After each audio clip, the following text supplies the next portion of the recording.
جەمال حەیدەر ساڵی 1953 مانج حوزێران دەڵێ من نەخۆشی مایەسیری مەیە بمەن و عملیاتی وەکو حەبس لەوێن دەرێ برادران تەرتیب دەکەن کە لەوێن دەر ئاساس عملیات دەکرێت ڕۆژەکەم مواجهە دەبێ جشان بۆ بردەشێت لەوێن خۆی دەگۆڕێ و لەگەڵ دێ ڕادەکەم کە ڕادەکات تەبعاً قیادەی حەزب دەکاتم دەکەی تا 56 لەگە سەلام عادل کە پێک دێنەوە دەبتە جێگیری سەلام عادل دەکات لەلایەش ئەو جەمە لە گوندی دەژیان ئەمن هاتن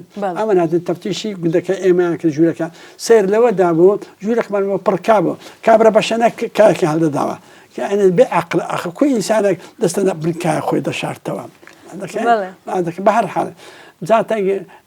ئەوەی بڕبڕی پشتی حزبی شیوعی پاشفادی جەمال حەیدەری بوو دەکات حتا وەچی شەهید کە کاکەری مەحمەدی ڕەحمەتی لە ئاوەگەل وتی پشتی حزب شکا پشتی هەمومان شکا جەمال حەیدەرەکە ئەعدام کرا جا بەسم یعنی حتا سۆڤێتەکان کتێبێکیان هەیە دەربارەی شەهیدەکانی سەرکردەکانی حزب شیوعی عالەمی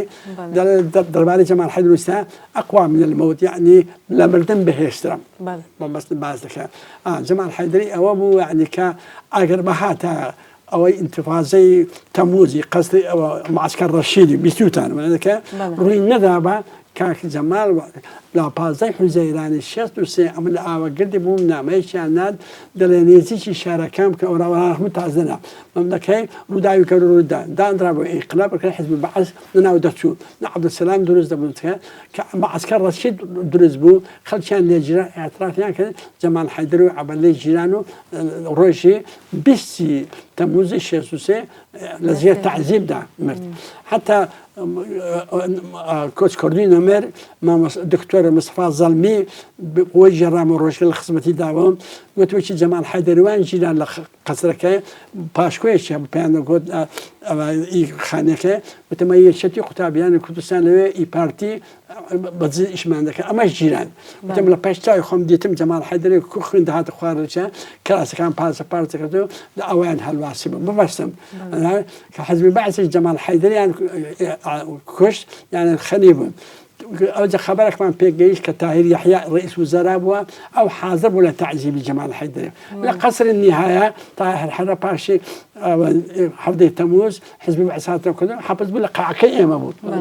چوم لەگەڵی دانیشتم وتم جەناب دەکەی سەر ڕئیس وزەرا ئەتوو لە ئەوەی تحقیق جەمال حەیدەر حاضر بوو کە ئیعدام تاکرد وتی ماکو هیچیشی گوتم ئەوکو عەدنا معلومات موثوقە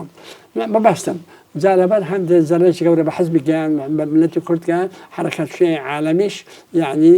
بەاعتیزازەوە تەماشادا